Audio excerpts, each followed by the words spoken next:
Assalamualaikum, Mbah. Waalaikumsalam. Rahayu, rahayu. Rahayu, rahayu. Alhamdulillah, Mbah. Malam ini kita bisa berjumpa lagi. Dan mohon jangan bosan dan yang lain jangan bosan dengan pertanyaan-pertanyaan saya, Mbah.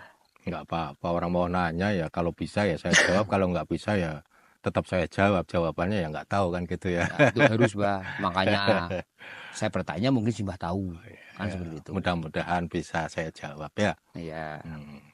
Nah, pertanyaan saya seperti ini, Mbah. Saya istilahnya saya mengetahui dan saya mendengar, Mbah, Hmm. bahwa orang yang sudah meninggal itu ya Mbah ya, katanya rohnya itu kan udah langsung masuk ke alam rohnya Mbah. Udah kembali ke Tuhan ya Mbah ya. Hmm. Tapi di sisi lain masih ada orang katanya melihat arwahnya itu apa rohnya itu masih berkeliaran di rumah Mbah sehabis meninggal. Sebelum 40 hari itu dia katanya masih di rumah. Masih kelihatan lah, masih ini itulah. Itu emang benar atau tidak, Mbah? Nah, kamu percaya nggak kalau itu benar adanya? Nah, bingung makanya, Mbah. Makanya saya tanya situ bingung, masih simpang siur, Mbah. Malah saya nggak belum pernah lihat, Mbah, seperti itu. eh Sebelum saya menjawab pertanyaan kamu, sedikit saya mau bercerita boleh? Silakan, monggo-monggo. Pada saat itu ya, Simbah itu ya terus terang kan pernah berguru ya. Ya, Namanya waktu itu bahkan sampai sekarang kan selalu mencari tahu, bahkan ketika saya tidak tahu menanyakan ke seseorang kan begitu. Jadi cerita singkatnya begini, dulu itu Simbah pernah berguru pada seseorang yang mana orang tersebut itu saya anggap bahkan memang sudah waskito. Itu waktu itu saya itu diajak untuk melihat sebuah kejadian yang mana kejadian tersebut adalah ketika ada orang meninggal. Guru saya itu mengajaknya memang di tempat jauh yang mana saya tidak mengenal orang tersebut. Mungkin yang dikhawatirkan guru saya nanti menjadi fitnah, kan begitu ya. Kalau kenal kan akhirnya saya takutnya guru saya kan saya bercerita-cerita ini si A eh, meninggalnya begini-begini kan begitu. Makanya saya diajak ke tempat jauh yang mana di situ itu ada orang meninggal.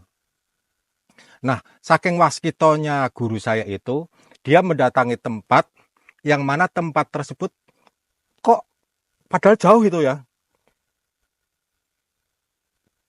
Mendatangi suatu tempat yang mana tempat tersebut rumah orang yang masih mau meninggal. Istilahnya sakaratul maut. hmm, Di situ saya tinggal ngikutin aja ya. Apa kemauan guru saya namanya murid ya. ya, Dengan keilmuan yang beliau miliki, saya itu dibeginikan. Saya melihat ada banyak orang yang sedang istilahnya ngaji lah karena dia masih sakaratil maut ya. hmm, Itu memang agak dari jauh sih karena kan itu bukan keluarganya atau apa dari melihat dari jauh kan ya. Tapi pintu itu dibuka karena memang itu ya. Nah, di situ itu saya melihat itu ada sosok yang keluar dari tubuhnya. Terus kan saya tanya ke guru saya toh, itu siapa ya? Kayaknya kok kembar. Itu yang tiduran siapa? Itu yang berdiri siapa kan gitu. Terus guru saya bilang begini, udahlah, jangan tanya dulu. Perhatikan, ini buat pembelajaran kamu.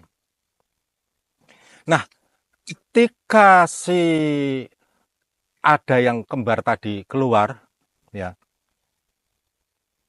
entah dengan apa saya kok bisa tahu ya, pembicaraan yang keluar tadi Itu mungkin ada sesuatu yang dimasukkan ya. Saya juga nggak tahu. Kok saya bisa tahu kejadian itu gitu.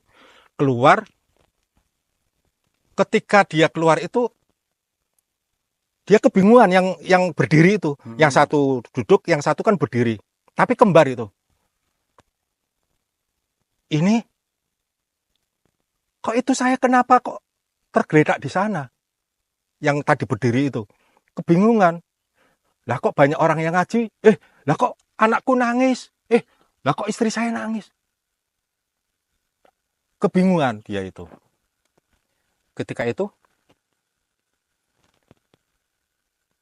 lalu kemudian, singkat ceritanya lah ya, si mayat itu kan dimandikan, lalu disolatkan sesuai dengan agamanya kan ya. Caranya. Itu ternyata ruhnya itu mengikuti itu. Kebingungan. Ini kan yang dinamakan orang mati itu kan seperti ini. Apakah saya sudah mati gitu? Dia tidak yakin dengan dirinya sendiri bahwa dirinya itu telah meninggal dunia, telah keluar dari raganya itu. Dia nggak sadar, hanya kebingungan. Apakah jangan-jangan saya mati apa gimana gitu? Terus anaknya, istrinya juga pada nangis, dan singkat cerita itu kan dibawa ke kuburan, mau dimakamkan. Itu mengikuti dari belakang. Saya mau dibawa kemana ini? Terus dipegang istrinya. Saya mau dibawa kemana itu? Tapi kan istrinya nggak dengar. Anaknya dipegang juga nggak dengar, nggak merasakan dia ada yang megang, karena kan sudah beda alam, ruhnya itu. Dia kebingungan. Nah, ketika itu si raga itu, si jasadnya kan dikuburkan. Dikuburkan, singkat cerita, akhirnya kan si para pelayat kan pulang. Iya. Nah, ketika pada pulang, itu kok bingung. Ini badan saya di sini. Tapi dia tuh nggak sadar bahwa dirinya itu sudah meninggal, sudah mati, itu nggak sadar. Akhirnya apa? Pulang ke rumah. Di rumah itu bilang sama anaknya, anakku, tega sekali kau. Selama ini kamu sudah aku besarkan. Tapi tega kamu meninggalkan saya sendiri di kuburan. Tapi anaknya itu kan nggak dengar. Hanya dia bisa berkata seperti itu sambil menangis. Lalu saking amarahnya kan timbul itu. Timbul saking marahnya banget itu terbakar. Dia itu terbakar. Lus. Apinya itu apa? Apinya itu hitam. Setelah terbakar kan, itu muncul lagi dia. Terbakar, muncul lagi. Terbakar, muncul lagi. Kemudian, karena si anaknya tadi tidak menghiraukan, kurang ajar kau anakku, kurang ajar kau istriku. Dia kembali ke kuburan lagi. Kuburan. Mau masuk ke dalam jasadnya pun tidak mampu karena sudah tidak ada sambungannya. Kembali lagi ke rumah, kembali lagi ke kuburan. Terus begitu, saking bingungnya. Lah itu tadi. Di rumahnya kan sesuai dengan adatnya, ada istilahnya 1 hari sampai 7 hari, kan begitu ya? Iya. Itu di saat itu apa? Istriku, anakku,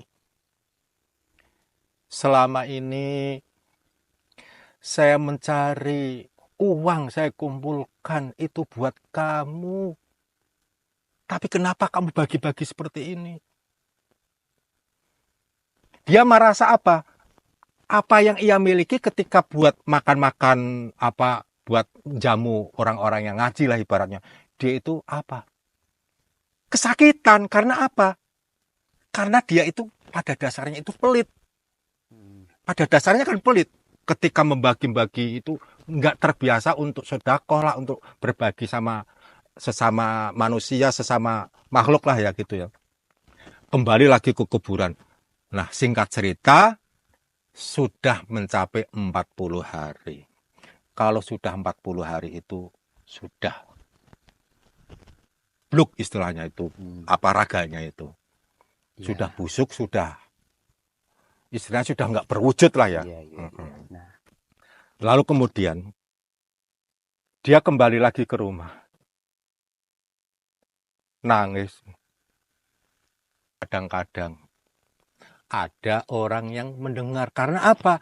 Tangisannya itu benar-benar memilukan gitu. Maka tembus ke dunia nyata ini. Saking ngilunya gitu. nah, itu kok kenapa harus 40 hari, Mbah? Kan enggak 1 hari kek, 2 hari kek, seminggu kek. Apanya? Nah, apa namanya itu pulangnya gitu kan. Kenapa harus nunggu 40 hari? Kan bisa nunggu-nunggu. Ah, besok saya pulang, 1 hari dulu di sini. Ah, besok besok aja gitu. Kenapa harus ada batas waktunya 40 hari? Enggak 1 hari batasnya, enggak sampai enggak. Kadang kan orang di kita itu kan ada yang 3 hari, 7 hari gitu kan. 40. Apanya itu maksudnya? Nah, isinya pulangnya gitu. Nah, itu loh. Harus Nah, menunggu batas waktu 40 hari enggak. Kenapa enggak 3 hari, 7 hari gitu itu. itu kan karena raganya sudah hancur. Nah, itu. Lalu putus asa kan? Ya. Setelah putus asa, akhirnya dia apa? Gelayang kemana? Entah sesuai dengan sifat karakter waktu dia hidupnya. Oh, seperti itu, Mbah. Jika dia berkarakter seperti binatang apa, maka dia akan masuk ke rahim binatang yang sesuai karakternya. Maka dikatakan, saya pernah dengar juga, mungkin kamu juga pernah dengar, bahwa nanti ketika seseorang sudah meninggal, dibangunkannya itu sesuai dengan sifatnya. Nah, Oke. itu maknanya kan bukan berarti raganya bangun, itu bukan. Kesadarannya yaitu karena bingung ini, mau nyari tempat di mana ini saya ini. Kebingungan, pada akhirnya tapi itu kan prosesnya lama, nggak langsung masuk, itu udah proses gentayangan Ya, dulu, ya. entah itu kemana, ngikutin angin, arah angin kemana kan gitu. Nah, dia itu juga nanti akan masuk ke sesuai dengan sifatnya masing-masing. Akhirnya kembali ke alamnya yang seharusnya, Mbah ya. Maka Seperti dari itu. itu apa? Maka pulang ke Tuhannya. Sesuai dengan Tuhan yang ia Yakini. yakini. Karena apa?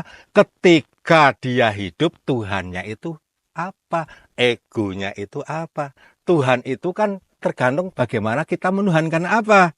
Menuhankan jabatan, menuhankan harta, menuhankan apa? Itu nanti, nah itu kembali ke situ. Ketika menuhankan dunia, dia akan apa? Kemelekatan pada dunia tadi. Maka kan begini.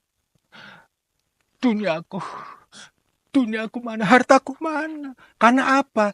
Masih tersimpan, masih terbawa rasa-rasa di masa ia hidupnya. Gitu, Itu ya. kan kisah orang yang meninggal tapi menuhankan selain Tuhan yang seharusnya.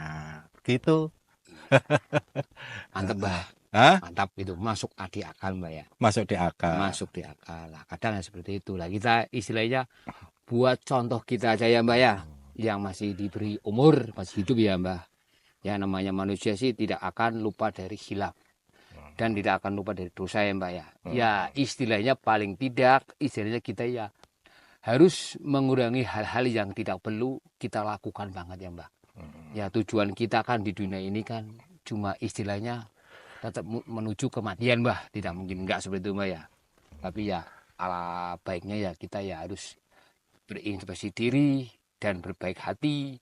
Dan istilahnya yang lain ya yang kita harus kita anggap baik ya kata orang baik ya kita baik aja lah ya, Mbak ya. Kan gitu seperti itu. Ada ya yang perlu kamu ketahui. Pernah dengar enggak? Ketika seseorang di akhir hayat mengucapkan La ilaha illallah, Ya kadang maka ada. dia akan masuk ke surga itu kan sebuah ajarannya seperti apa, penggaliannya itu seperti apa, apakah benar seperti itu adanya ketika seseorang sudah mau meninggal, di akhir hayatnya mengucapkan la ilaha illallah, apakah benar-benar masuk surga apa enggak? Kan begitu. Iya, Nanti ya di lain kali ya saya terangkan. siap. Bener apa enggak sih yang seperti itu? Sangat benar, Mbah. Saya Hah? jadi tersadar bahwa saya ya untuk hidup itu ibaratnya mencari makna, Mbah. Jangan asal-asalan. Anjir ombang-ambing sana sini nggak ada tujuan kan. Karena apa? Tujuan akhir kita kan yaitu kembali ke pemiliknya. Seperti itu. Kembali ke asalnya. Nah, Jadi asal kita itu dari mana?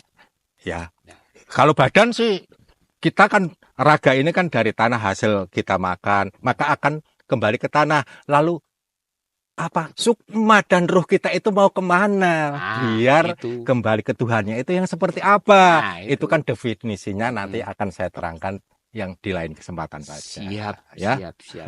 Terima kasih Mbah atas pengetahuan dan pengalaman yang Mbah kasih ke saya. Mudah-mudahan itu berguna buat saya sendiri dan untuk orang lain ya Mbah ya. Dan cukup sekian, terima kasih. Mudah-mudahan apa yang disampaikan Mbah ke saya dan untuk yang lain bisa untuk menjadi motivasi di hidup ini Mbah ya. Terima kasih Mudah-mudahan Mbah. bermanfaat buat kita semua ya. Amin, amin, Mbah, amin. Wassalamualaikum warahmatullahi wabarakatuh. Waalaikumsalam. Rahayu, rahayu. Rahayu.